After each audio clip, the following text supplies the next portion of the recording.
하나님 말씀 봅니다. 사사기 15장 18절로 19절 말씀인데 오늘 본문이 매우 깁니다. 그러나 소리내어 함께 읽기를 원합니다. 함께 읽습니다. 시작. 삼손이 심히 목이 말라 여호와께 부르짖어 이르되 주께서 종의 손을 통하여 이 큰 구원을 베푸셨사오나 내가 이제 목말라 죽어서 할례 받지 못한 자들의 손에 떨어지겠나이다 하니 하나님이 레이에서 한 우묵한 곳을 터뜨리시니 거기서 물이 솟아나오는지라 삼손이 그것을 마시고 정신이 회복되어 도생하니 그러므로 그 샘 이름을 에낙고레라 불렀으며 그 샘이 오늘까지 레이에 있더라. 아멘. 오늘 기도해야 산다 10번째 시리즈 제목은 부르짖어 기도합시다 입니다. 함께 따라합시다. 부르짖어 기도합시다. 오늘 본문의 내용은 이렇습니다. 오늘 주인공은 삼손입니다. 이스라엘 백성들은 블레셋의 공격을 받고 괴롭힘을 오랜 시간 당하고 있었습니다. 이스라엘 백성들은 하나님께 살려달라고 우리를 구원해줄 구원자를 보내달라고 간구했고 하나님께서는 이스라엘 백성들에게 삼손이라는 사람을 보내주신 것입니다. 머리카락을 자르면 힘이 빠지는 그 삼손은 머리카락의 비밀이 벗겨지기 전까지는 천하장사였고 그 누구도 이길 자가 없는 장수였습니다. 그러기에 삼손은 블레셋 사람들을 두려워하지 않았습니다. 그러나 이스라엘 백성들은 블레셋 사람들을 두려워했습니다. 어느 날 블레셋 사람들이 그들에게 복종하지 않는 삼손을 잡아가려고 이스라엘에게 다가옵니다. 그리고 너희를 지키던 그 삼손을 넘겨라. 그러면 너희는 무사할 것이다 라고 협박을 합니다. 이스라엘 백성들은 삼손을 지켜 주어야 했지만 너무 블레셋 사람들이 두려웠기 때문에 삼손에게 어찌해야 하냐고 묻자 삼손이 괜찮습니다. 당신들이 나를 해하지만 않는다면 나를 묶어서 블레셋에게 넘기십시오 라고 이야기를 했고 이스라엘 백성들은 그들을 지켜주던 삼손을 꽁꽁 굵은 밧줄로 묶어서 블레셋에게 넘기는 것입니다. 삼손은 블레셋 그 군사들에게 이렇게 묶여서 끌려가고 있는 중이었습니다. 블레셋 사람들이 얼마나 삼손을 두려워했던지 삼손 하나 잡아가려고 몇 명이 오느냐? 1000명이 옵니다. 1000명이란 사람이 삼손 하나를 잡으려고 무장을 하고 찾아온 것이지요. 이제 이스라엘 백성들에게서 점점 멀어지고 삼손과 블레셋 그 1000명의 군인들만 남게 되었습니다. 갑자기 여호와의 신이 삼손에게 임하였고 삼손이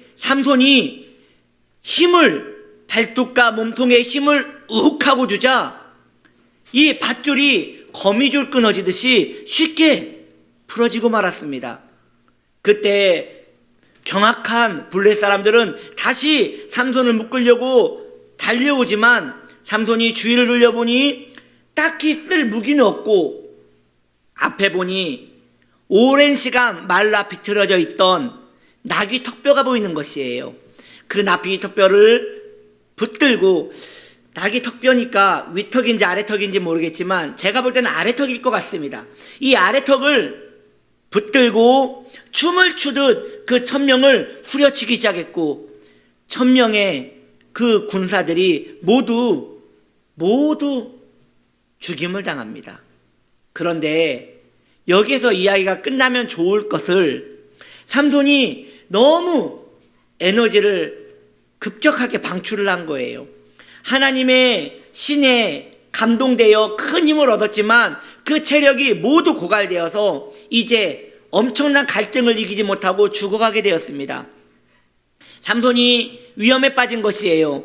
너무나 힘을 많이 사용하여 갈증을 느꼈고 땅에 엎드려져 물을 찾고 있으나 물이 없습니다. 그리고 저 멀리에서는 블레셋의 지원군들이 또 쫓아오고 있는 것이에요. 삼손이 영락없이 죽임을 당하게 된 것이지요. 그때 삼손이 유일하게 할 수 있었던 것은 무엇이었을까요? 바로 부르짖어 기도하는 것밖에 없었던 것입니다. 목이 말라서 아무것도 할 수 없는 그 삼손에게 유일하게 할 수 있는 것은 부르짖어 기도할 수밖에 없는 것이지요. 우린 여기에서 인간이 얼마나 연약한 존재인지 한번 짚고 넘어갈 필요가 있습니다. 인간은 때로 삼손같이 에너지가 넘치게 살아갈 때가 있습니다. 건강이 허락이 되고 환경이 허락이 되면 지치지 않습니다. 무엇이든지 척척 일을 해내어 갑니다. 즐겁게 꼭 바람이 불어 배가 빨리 가듯 인생은 즐겁게 살아갈 수 있는 것이지요. 그런데 그런 인생에게 문제가 생깁니다. 사랑하는 성도님들이요, 사람이 살아가는 날 동안에 틀림없이 문제는 옵니다. 그 문제는 때로 내가 해결할 수 있는 문제도 오지만 대부분 문제라고 인식이 되는 때는 절망의 때입니다.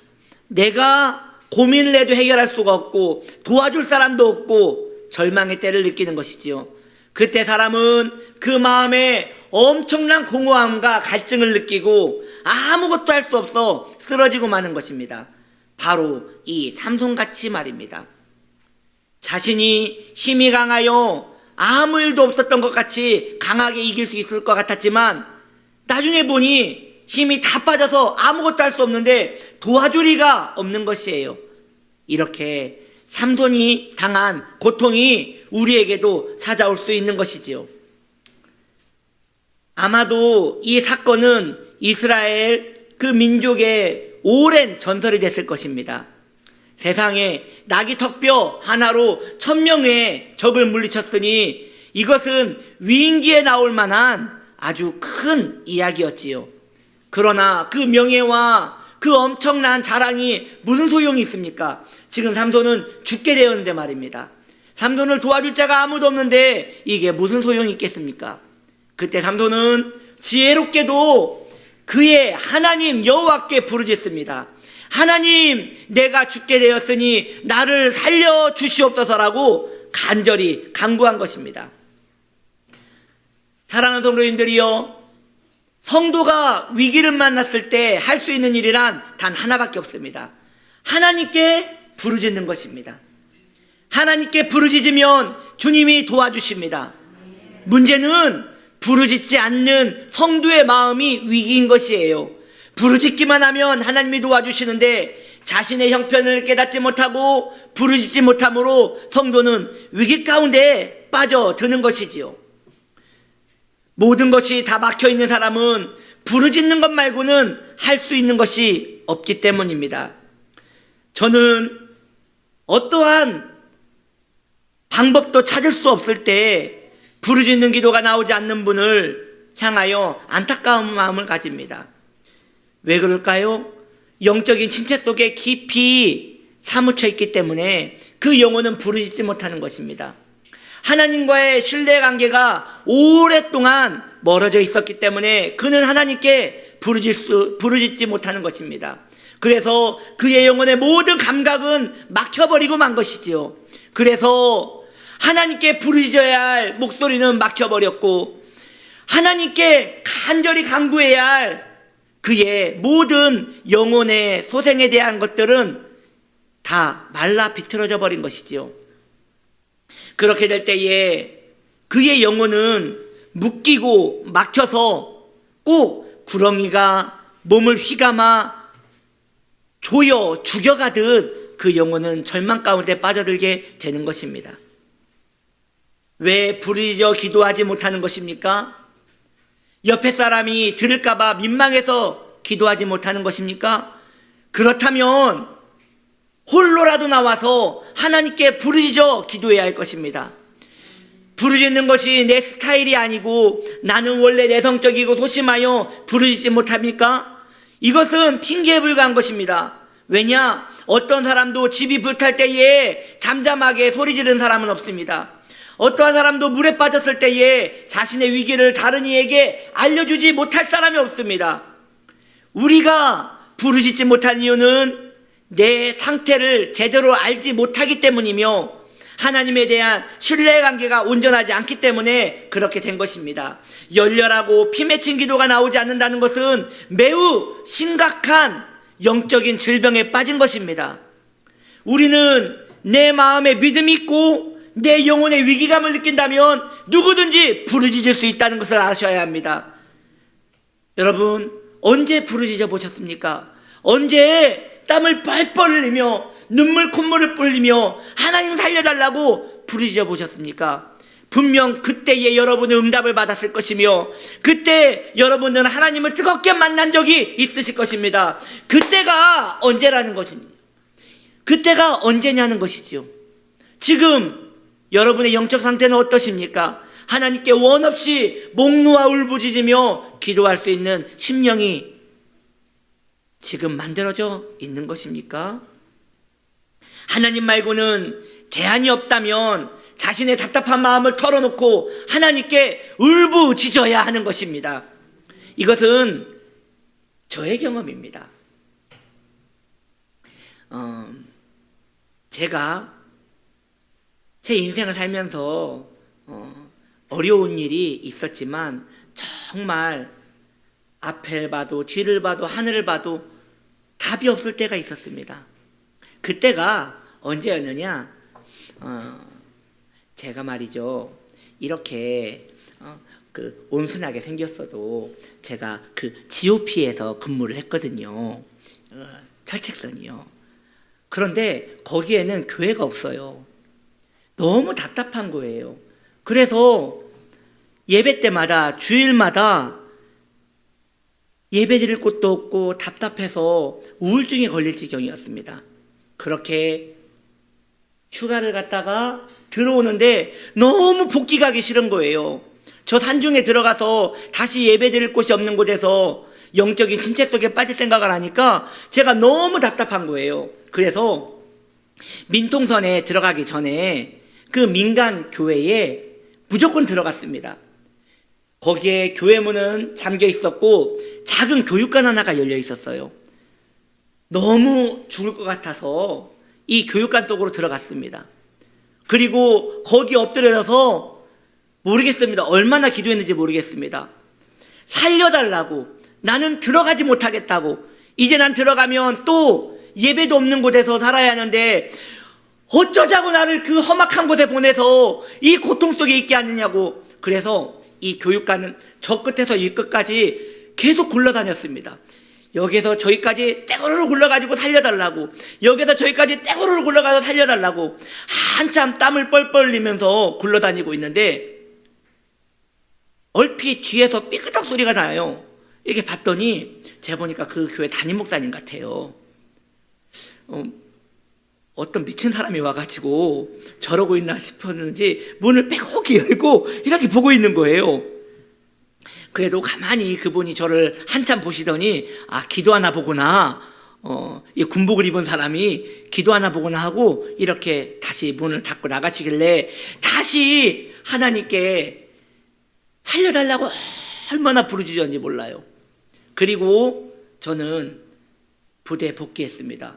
그리고 들어가서 얼마 가지 않아서 갑자기 군종 참모, 사단의 본부에 있는 군종 참모가 저를 찾아온 거예요.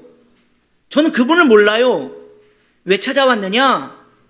제가 신병 교육대 있을 때 뜨겁게 찬양을 했거든요. 그때 저를 유심히 봤나 봐요. 그래서 저를 군종으로 착출하려고 데리고 온 거예요. 그래서 저는 그날 이후로 군종으로 착출돼서 사단 본부에서 군종병으로 있다 나왔습니다. 부르짖으면 응답을 받습니다. 하나님은 살아계시기 때문에 위기 때에, 부르짖을 때에 어떤 이도 응답받지 못한 이가 없습니다. 왜 우리에게 응답이 없습니까? 왜 위기를 뚫고 지나가지를 못합니까? 왜 천정이 부서지지 않고 계속 암흑 가운데 머물러 있는 것입니까? 그 이유는 부르짖지 않기 때문이며, 부르짖지 못한 이유는 자기의 문제에 대하여 죽을 만큼 고심하지 않고 있기 때문인 것입니다. 부르짖어 기도하면 하나님께서 응답하십니다. 기적은 늘 일어납니다. 하나님은 저와 여러분을 사랑하시기 때문입니다. 아멘. 이렇게 삼손도 죽어가면서 하나님께 부르짖었습니다. 그리고 삼손에게 응답이 임합니다. 부르짖는 삼손에게 하나님은 그 곁에 있던 우묵한 곳에 샘을 터치십니다. 그리고 그곳에서 엄청난 양의 물이 솟아나와 삼손은 그 물을 먹고 다시 소생했다는 이야기입니다. 여기서 우리가 기억해야 할 게 있어요. 그 우묵한 곳이 멀리 있었습니까? 아니에요. 삼손 바로 옆에 있었어요. 그런데 삼손은 그곳에 물이 있음을 알지 못했습니다.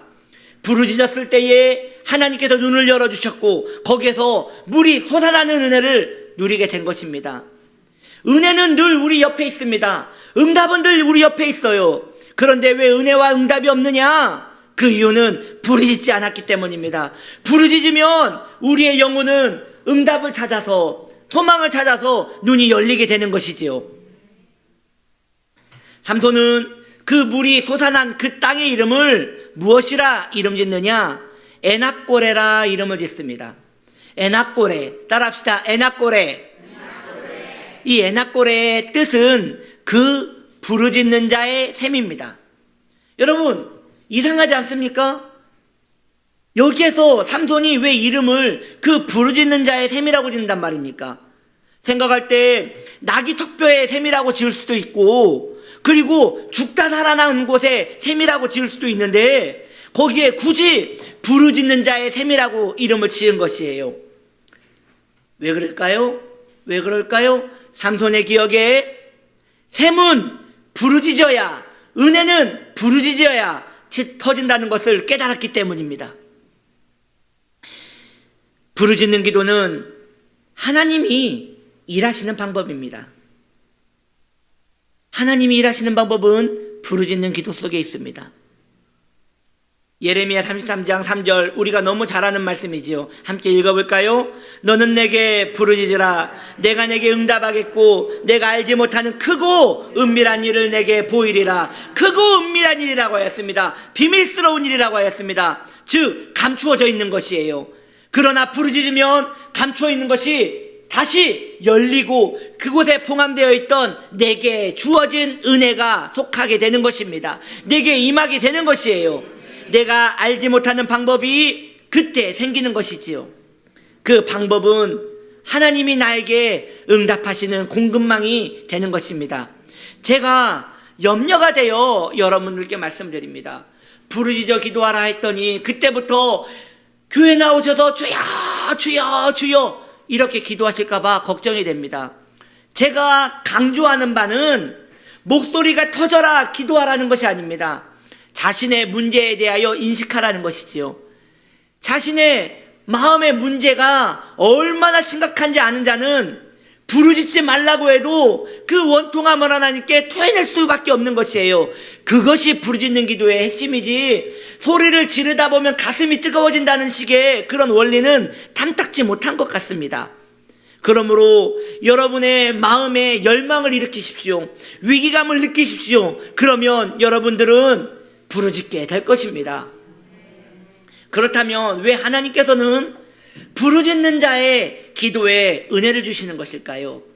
저는 이에 대하여 두 가지를 말씀드리려 합니다.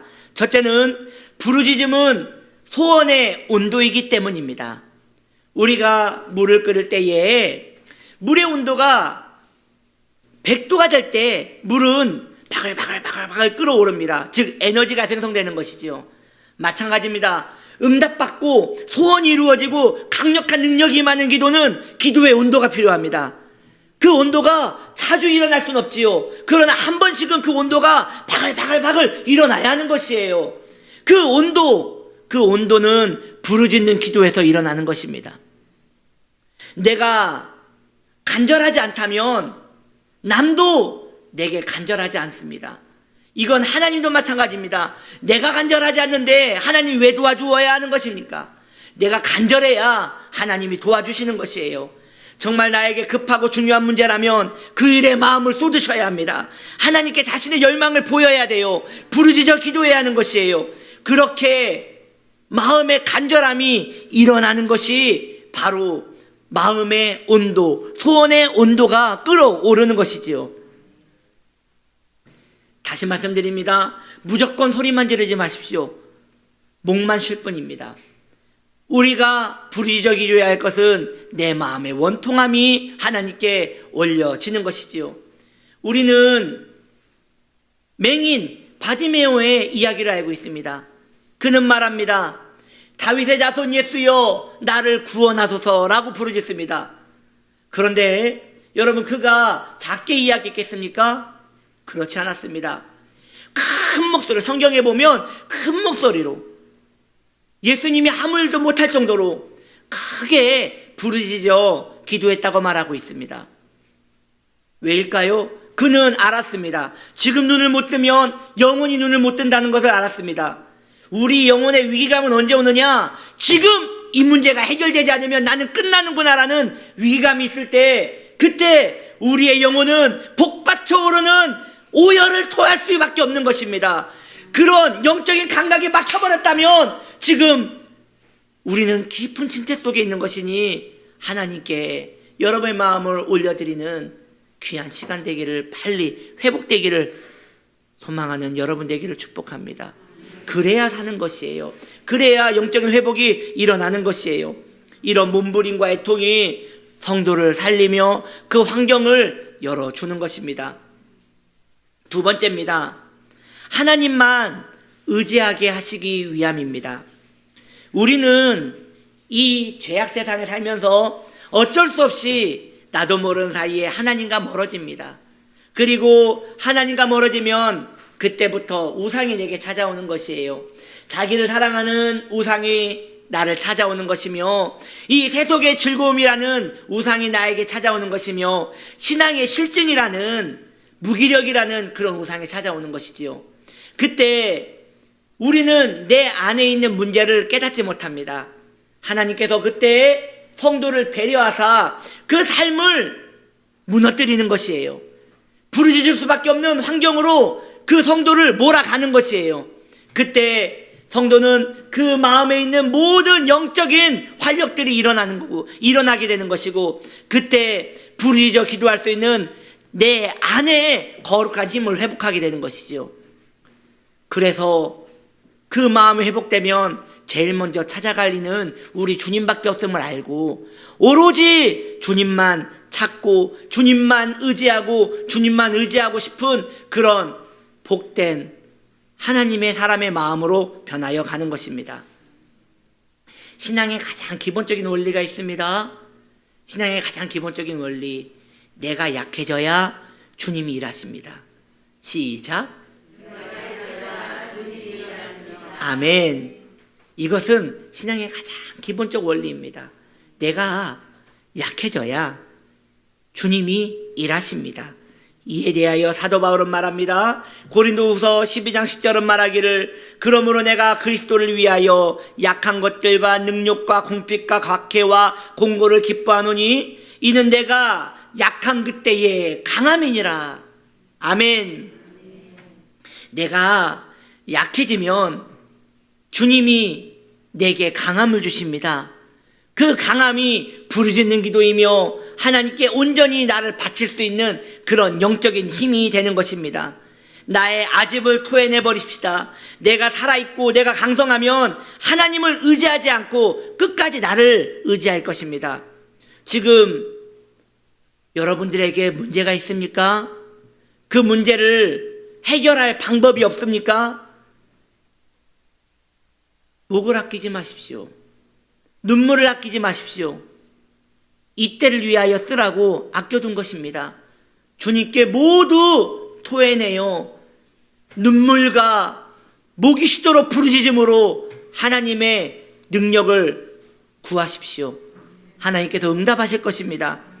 그때 그 일이 응답이 되고 그 일이 나를 살리는 역사로 만들어지면 우리는 하나님과 깊은 친밀감을 만들게 될 것이며 우리의 인생에 하나님의 일하심이라는 새 역사를 쓰게 될 것입니다.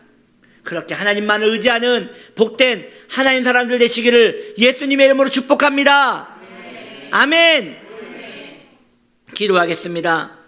하나님 아버지, 부르짖는 기도는 하나님 일하시는 방법입니다. 우리 영적인 침체를 깨워주시어 이제 하나님께 온전히 의지하여 기도할 수 있는 우리 되게 하여 주시옵소서. 예수님의 이름으로 기도드립니다. 아멘.